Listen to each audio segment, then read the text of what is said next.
Hi hello ನಮಸ್ತೆ friends. ಕುಂಬಳಕಾಯಿ ಪಲ್ಯ ಹೇಗೆ ಮಾಡೋದು ಅಂತ ತೋರಿಸ್ಕೊಡ್ತೀನಿ ಬನ್ನಿ. ಈಗ ಒಂದು ಬಾಣಲಿ ಇಟ್ಕೊಂಡು ಬಾಣಲಿ ಕಾದ ನಂತರ ಎಣ್ಣೆ ಹಾಕ್ಕೊಳ್ಳಿ. ಎಣ್ಣೆನೂ ಚೆನ್ನಾಗಿ ಕಾಯಬೇಕು. ಬಿಸಿ ಆದಮೇಲೆ ಸಾಸಿವೆ,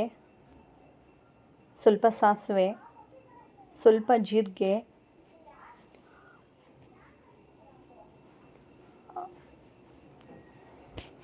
ಹಾಕ್ಕೊಂಡು ಚೆನ್ನಾಗಿ ಫ್ರೈ ಮಾಡ್ಕೊಳ್ಳಿ.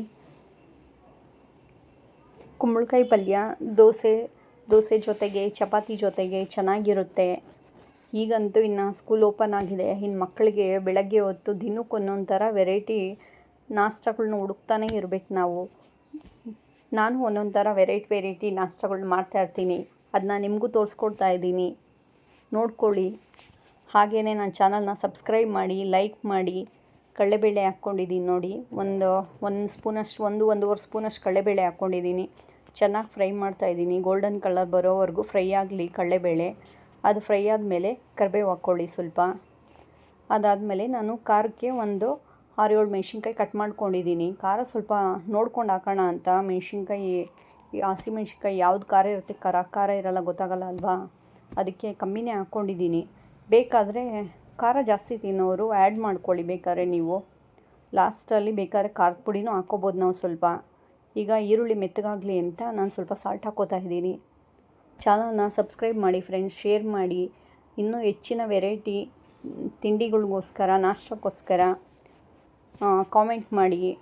ಈರುಳ್ಳಿ ಚೆನ್ನಾಗಿ ಫ್ರೈ ಆಗಲಿ, ಗೋಲ್ಡನ್ ಕಲರ್ ಬರೋವರೆಗೂ ಫ್ರೈ ಮಾಡ್ಕೊಳ್ಳೋಣ. ನೋಡಿ ಯಾವ ಥರ ಈರುಳ್ಳಿ ಫ್ರೈ ಆಗಿದೆ ಅಂತ. ಈರುಳ್ಳಿ ಎಲ್ಲ ಫ್ರೈ ಆಗಿ ಎಣ್ಣೆ ಎಲ್ಲ ಮೇಲ್ಗಡೆ ಕಾಣ್ತಾ ಇದೆ.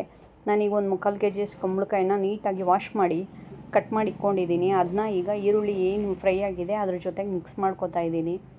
ಕುಂಬಳಕಾಯಿ ಮಿಕ್ಸ್ ಮಾಡಿಕೊಂಡು ಚೆನ್ನಾಗಿ ಹೊಂದ್ಕೊಳೋ ಥರ, ಎಣ್ಣೆಗೆ ಈರುಳ್ಳಿಗೆ ಎಲ್ಲ ಚೆನ್ನಾಗಿ ಹೊಂದ್ಕೊಳೋ ಥರ ಚೆನ್ನಾಗಿ ಫ್ರೈ ಮಾಡ್ಕೊಳ್ಳಿ. ಮತ್ತು ನಾನು ಇದಕ್ಕೆ ನೀರೇನು ಆ್ಯಡ್ ಮಾಡೋದಿಲ್ಲ. ಹಾಗೆ ಪ್ಲೇಟ್ ಮುಚ್ಚಿ ಹಬೆಯಲ್ಲೇ ಬೇಯಿಸ್ತೀನಿ. ಕುಂಬಳಕಾಯಲ್ಲಿ ನೀರಿನ ಅಂಶ ಇರುತ್ತಲ್ಲ, ಅದರಿಂದನೇ ಅರ್ಧ ಅದು ಚೆನ್ನಾಗಿ ಬೆಂದೋಗುತ್ತೆ. ಇದಕ್ಕೆ ನೀರೇನು ಹಾಕೋ ಅವಶ್ಯಕತೆ ಇರೋದಿಲ್ಲ. ನೋಡಿ ಈ ರೀತಿ ನಾನು ಚೆನ್ನಾಗಿ ಮಿಕ್ಸ್ ಮಾಡಿಕೊಂಡು ಈಗ ಪ್ಲೇಟ್ ಮುಚ್ತಾ ಇದ್ದೀನಿ. ಒಂದು 5 ನಿಮಿಷ ಇದೇ ರೀತಿ ನೋಡಿ, ಒಂದು 5 ನಿಮಿಷ ಬಿಟ್ಟ ಮೇಲೆ ಈ ರೀತಿ ಕಾಣ್ತಾ ಇದೆ. ಇದು ಚೆನ್ನಾಗಿ ಬೇಯಬೇಕು. ಈ ರೀತಿ ಚೆನ್ನಾಗಿ ಒಂದು 5 ನಿಮಿಷಕ್ಕೆ ಒಂದು ಸರಿ ಪ್ಲೇಟ್ ತೆಗೆದು ನಾವು ಕೈ ಆಡ್ಕೊಳ್ಳೋಣ. ಕೈ ಆಡ್ಕೊಂಡ್ರೆ ಬೆಂದಿರೋದು ಗೊತ್ತಾಗುತ್ತಲ್ವ ನಮಗೆ. ನೋಡಿ ಈಗ ಒಂದು 10 ನಿಮಿಷನೇ ಬಿಟ್ಟಿದ್ದೀನಿ. ನೋಡಿ ಫುಲ್ಲು 3/4% ಚೆನ್ನಾಗಿ ಆಲ್ಮೋಸ್ಟು ಕುಂಬಳಕಾಯಿ ಬೆಂದಿದೆ ಫ್ರೆಂಡ್ಸ್. ನೋಡಿ ಯಾವ ರೀತಿ ಬೆಂದಿದೆ ಅಂತ. ಈ ರೀತಿ ಚೆನ್ನಾಗಿ ಬೆಂದ ಮೇಲೆ ಸ್ವಲ್ಪ ಗರಂ ಮಸಾಲೆ ಆ್ಯಡ್ ಮಾಡ್ಕೊತಾ ಇದ್ದೀನಿ ನಾನು. ಫ್ಲೇವರ್ ಚೆನ್ನಾಗಿರುತ್ತೆ, ಟೇಸ್ಟು ಇನ್ನೂ ಚೆನ್ನಾಗಿ ಬರುತ್ತೆ ಮಾಮೂಲಿ ರೆಗ್ಯುಲರಾಗಿ ಮಾಡೋದಕ್ಕಿಂತ. ಈಗ ಬೇಕಾದರೆ ನೀವು ನೋಡ್ಕೊಳ್ಳಿ, ಸಾಲ್ಟು ಖಾರ ಎಲ್ಲ ನೋಡಿಕೊಂಡು ಈಗ ಒಂದು ಸ್ವಲ್ಪ ಬೇಕಾದರೆ ಖಾರ ಸಾಲ್ಟು ಎಲ್ಲ ಆ್ಯಡ್ ಮಾಡ್ಕೊಳ್ಳಿ. ನಾನು ಸಾಲ್ಟು ಸ್ಟಾರ್ಟಿಂಗ್ ಈರುಳ್ಳಿಗೆ ಮೆತ್ತಗಾಗೋವಾಗ ಮಾತ್ರ ಹಾಕಿದ್ದಿದ್ದು, ಅದಕ್ಕೋಸ್ಕರ ನಾನು ಸಾಲ್ಟ್ ಆ್ಯಡ್ ಮಾಡ್ಕೊತಾ ಇದ್ದೀನಿ. ಖಾರ ಬೇಕು ಅನ್ನೋರು ಖಾರದ ಪುಡಿನೂ ಸ್ವಲ್ಪ ಬೇಕಾದರೆ ಆ್ಯಡ್ ಮಾಡ್ಕೋಬೋದು.